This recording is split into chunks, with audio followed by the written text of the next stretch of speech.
Hello दोस्तों, मैं गायत्री आप सभी का अपने यूट्यूब चैनल में स्वागत करती हूँ। दोस्तों, जो इसके पहले का है वो पहले के वीडियो में बताया जा चुका है। दोस्तों, आज के वीडियो में भक्ति काल बताएंगे। जो भक्ति काल है दोस्तों,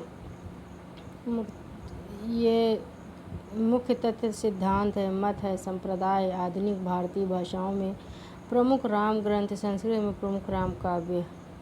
दूसरा है दोस्तों आचार्य शुक्ल द्वारा भक्ति काल का वर्गीकरण। तीसरा है वैष्णव आचार्य। जो वैष्णव आचार्य में दोस्तों आते हैं वो हैं रामानुजाचार्य हैं, निम्बकाचार्य हैं, वल्लभाचार्य हैं, श्री माधवाचार्य हैं, जैन एवं बौद्ध हैं।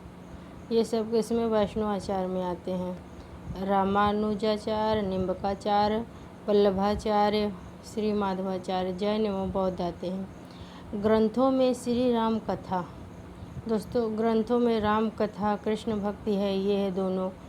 तो जो राम कथा है इसमें हिंदी में राम काव्य है, जैसे कि रामानंद जी हैं, ये राम कथा के बारे में लिखा है। और तुलसीदास जी हैं, तुलसीकृत रामायण है दोस्तों, ये तो है ही, आप सभी को पता ही होगा। अग्रदास है, केशवदास है, सेनापति है, नरहरि है, प्राणचंद्र चौहान है, हृदय राम है, माधवदास चारण है, लालदास है, कपूरचंद है, त्रिखा है, अन्य हैं। ये सब राम श्री राम का जो कथा उनकी लिखते हैं दोस्तों, ये राम काव्य से है संबंधित है सब। वहीं कृष्ण भक्ति शाखा की जो हैं मुख्य बातें हैं, जैसे सूरदास हैं, सूरदास जी तो कृष्ण जी का खूब वर्णन किए हैं दोस्तों। वहीं कुंभन दास भी हैं, परमानंद हैं, कृष्णदास हैं, नंददास हैं, चतुर्भुज दास है, छिद स्वामी है, गोविंद स्वामी हैं, निम्बकार संप्रदाय है, राधा वल्लभ है संप्रदाय है, मीराबाई तो दोस्तों कृष्ण जी की एकदम दीवानी थी। कृष्ण जी को बहुत चाहती थी दोस्तों। वो कृष्ण भगवान को इतना मानती थी कि उन्होंने अपना सब कुछ बलिदान कर दिया। वहीं रसखान में ये भी कृष्ण भक्ति से संबंधित हैं। वहीं रहीम हैं, नरोत्तम दास हैं, गंग हैं, अकबर दरबार हैं, ये सब कवि हैं। राम भक्ति और कृष्ण भक्ति काव्य की विशेषताएं भी कुछ हैं। निर्गुण काव्य धारा में नामकरण संत धारण के प्रमुख कवि हैं, रैदास हैं। ये निर्गुण काव्य धारा ज्ञानश्री शाखा के हैं। संत धारा के जो रैदास हैं, जैसे कबीर हैं, गुरु नानक हैं, दादू दयाल हैं, मलुकदास हैं, और धर्मदास है, सुंदरदास है, रज्जव है, जम्बुनाथ हैं, हरिदास निरंजनी हैं, सिंगा है, लालदास हैं, बाबा लाल हैं, अक्षर अनन्य हैं, बाबरी साहिबा हैं। संत काव्य की विशेषताएं हैं। वहीं निर्गुण हैं, निर्गुण काव्य धारा उपरामाश्रयी है, जैसे सूफी की बातें हैं, जैसे ये सब है। रूपरेखा है सूफी काव्य, सूफी 7,400 सोपान है। कुतुबन है, ये इसमें भी मनुष्य के 4 भाग, जैसे कुतुबन है, ये एक लेखक हैं। मंझन है, जायसी हैं, मलिक मोहम्मद जायसी, ये तो हैं बहुत। अखरावट और पद्मावत कौन सा इनका रचना है, बहुत फेमस है। शेख नबी हैं, कासिम शाह हैं, नूर मोहम्मद हैं, महत्वपूर्ण प्रामाख्यान काव्य हैं। जानकी जी हैं, नरपति व्यास हैं, रस रतन है, प्रसिद्ध प्रामाख्यान काव्य उनके कवि हैं।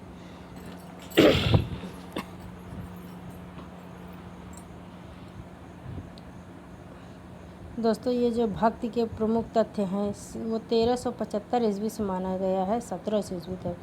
जो भक्ति काल है उसके कुछ प्रमुख तथ्य हैं दोस्तों, जैसे डॉक्टर नागेंद्र ने पूर्व मध्य काल को भक्ति काल, जो डॉक्टर नागेंद्र एक लेखक थे, वो पूर्व मध्य काल को भक्ति काल एवं उत्तम मध्य काल को रीति काल कहा है। जो भक्ति काल है उसको 2 भागों में बांटा गया है, पूर्व मध्यकाल, उत्तर मध्यकाल। जो पूर्व मध्यकाल है उसको भक्ति काल कहा एवं उत्तर मध्यकाल को रीति काल कहा। वहीं मोनियार विलियम्स ने भक्ति की उत्पत्ति किस धातु से माना है, वो भज धातु से माना है। जो मोनियार विलियम्स एक हैं, उन्होंने भक्ति की उत्पत्ति किस धातु से माना, भज धातु से माना है। वहीं डॉक्टर नागेंद्र ने भक्ति काल की समय सीमा कब से कब तक मानी है। जो डॉक्टर नगेंद्र हैं, एक ये कवि हैं, इन्होंने भक्ति काल की जो सीमा है, समय सीमा है, उसको 1350 ईस्वी से 1650 ईस्वी तक माना है। जो भक्ति काल का समय सीमा है उसको 1350 से 1650 ईस्वी तक माना है। वहीं आचार्य शुक्ल ने भक्ति काल की समय सीमा कब से कब माना है? नगेंद्र जी ने तो 1350 से 1650 तक माना है। वहीं आचार्य रामचंद्र शुक्ल ने भक्ति काल की समय सीमा 1375 से 1700 ईस्वी तक माना है। 1375 से 1700 ईस्वी तक माना है। वहीं भक्ति काल को धार्मिक पुनर्जागरण काल ग्रियर्सन ने कहा है। जो भक्ति काल है उसको धार्मिक पुनर्जागरण काल ग्रियर्सन ने कहा है। वहीं डॉक्टर श्याम सुंदर ने भक्ति काल को स्वर्ण युग कहा है। जो डॉक्टर श्याम सुंदर दास जी हैं, इन्होंने भक्ति काल को स्वर्ण युग कहा है। वहीं सबसे कम विवादित काल जो कौन सा है? भक्ति काल है। जो सबसे कम विवादित है वो भक्ति काल है। वहीं भक्ति काल के आद्य आचार्य कौन माने जाते हैं? रामानुज के जो गुरु कांचीपुर हैं, इन्हीं को भक्ति काल के आद्य आचार्य माना जाता है। वही भक्ति द्रावड़ी उपजी लाए रामानंद किसका कथन है? ये किसका कथन है? डॉक्टर सत्येंद्र का है। डॉक्टर सत्येंद्र जी का है ये।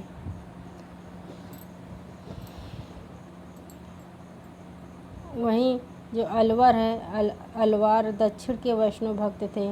इनका प्रमुख स्थान केरल, इनकी भाषा तमिल थी। जो केरल है एक राज्य, वो है, और इनकी भाषा जो तमिल है, तमिल की ये जो केरल की भाषा है, ये वहाँ तमिल बोली जाती है। जैनों एवं बौद्धों का विरोध करने के लिए वैष्णवों, अलवार एवं शैवों, नयनवार ने मिलकर आंदोलन चलाया।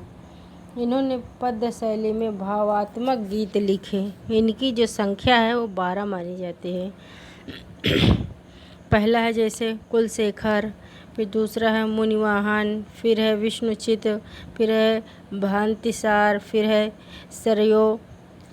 सरोयोगी, फिर है सठकोप, फिर है गोदा, फिर है भ्रांत योगी, फिर है भक्तादि रेणु, फिर है भूत योगी, फिर परकाल और मधुर कवि हैं। वहीं आलवार भक्तों में महिला संत कौन थी? आंदल। जो आलवार भक्तों में महिला भी संत थी, उनका नाम था आंदाल। वहीं रंगनाथ मुनि जो हैं 824 से 924 ईस्वी ने अलवार संतों के प्रचलित पदों को किस शीर्षक से संकलित किया है? वो है नालियार दिव्य प्रबंधन, 4 भागों में है। ये रंगनाथ मुनि हैं, वो 824 से 924 यानी 100 साल तक माना है इन्होंने। आलवार संतों में सर्वाधिक प्रसिद्ध संत कौन थे? जो आलवार संत थे उसमें जो सबसे फेमस, सबसे प्रसिद्ध थे वो सटकोप या नमलवार थे। सटकोप के कुछ रचनाएं यहाँ दी गई हैं। जो सटकोप या नामलवार हैं उनके कुछ रचनाएं दी हैं, जैसे पेरिये तिसवंददही, तिरुवायमोली, तिरुविरुतम और तिरुवर्ग सरियम, ये सब किसकी? सटकोप की रचनाएं दी गई हैं यहाँ पे। वही डॉक्टर गियर्सन हैं ने भक्ति आंदोलन का उदय ईसाई धर्म के प्रभाव से माना है। जो डॉक्टर गियर्सन ने हैं वो भक्ति आंदोलन को उदय ईसाई धर्म के प्रभाव से माना है। शुक्ल जी ने भक्ति को धर्म का रसात्मक रूप माना है। जो शुक्ल जी हैं इन्होंने भक्ति को धर्म का रसात्मक रूप माना है। उन्होंने एक और भक्ति आंदोलन को इस्लामी आक्रमण से पराजित हिंदू जनता की असहाय एवं निराश मन स्थिति से जोड़ा है। जो देश में मुसलमानों का राज्य प्रतिष्ठित हो जाने से हिंदू जनता हताश, निराश एवं पराजित हो गई थी। जो देश में जब मुसलमान शासक हो गए थे तो उस समय हिंदू जनता जो थी वो हताश हो गई थी, निराश एवं पराजित हो गई थी। पराजित मनोवृत्ति में ईश्वर की भक्ति की ओर उन्मुख होना स्वाभाविक था। जब इंसान चारों तरफ से हारने लगता है, उसको चारों तरफ से रास्ता बंद नज़र आता है, तो भगवान में आस्था रख लेता है। वही किसने कहा है? आचार्य रामचंद्र शुक्ल जी ने कहा है। वही आचार्य हजारी प्रसाद द्विवेदी जी भक्ति आंदोलन को जन जागरण कहा है। वे इसे भारतीय चिंतन धारा स्वाभाविक विकास मानते हैं। नाथ सिद्धों की साधना, अवतारवाद, लीलावाद और जातिगत कठोरता दक्षिण भारत से आई हुई भक्ति धारा में घुल मिल गई थी। यह आंदोलन और साहित्य लोकों मुखरता एवं मानवीय करुणा के महान आदर्श से युक्त है। ये किसने कहा है? हजारी प्रसाद द्विवेदी जी ने कहा है। वहीं मैं इस्लाम के महत्व को भूल नहीं रहा हूँ, जो इस्लाम है उसके महत्व को भूल नहीं रहा हूँ, लेकिन जोर देकर कहना चाहता हूँ कि इस्लाम न आया होता तो भी इस साहित्य का 12 आना स्वरूप वैसा ही होता जैसे आज है। ये हजारी प्रसाद द्विवेदी जी ने कहा है। वहीं डॉक्टर रामविलास शर्मा ने भक्ति आंदोलन को लोक जागरण की संज्ञा दी थी। तो डॉक्टर रामविलास शर्मा हैं, उनको भक्ति आंदोलन को लोक जागरण की संज्ञा दी गई है। ब्रह्मा सूत्रों की रचना किसने लिखा है? जो ब्रह्मा सूत्रों की रचना है वादरायण जी ने 300 ईस्वी में लिखा है। दोस्तों, आज के वीडियो में इतना ही। मेरे वीडियो को ज़्यादा से ज़्यादा शेयर करें, लाइक करें, कमेंट करें। दोस्तों, ज़्यादा से ज़्यादा सब्सक्राइब करें। धन्यवाद दोस्तों।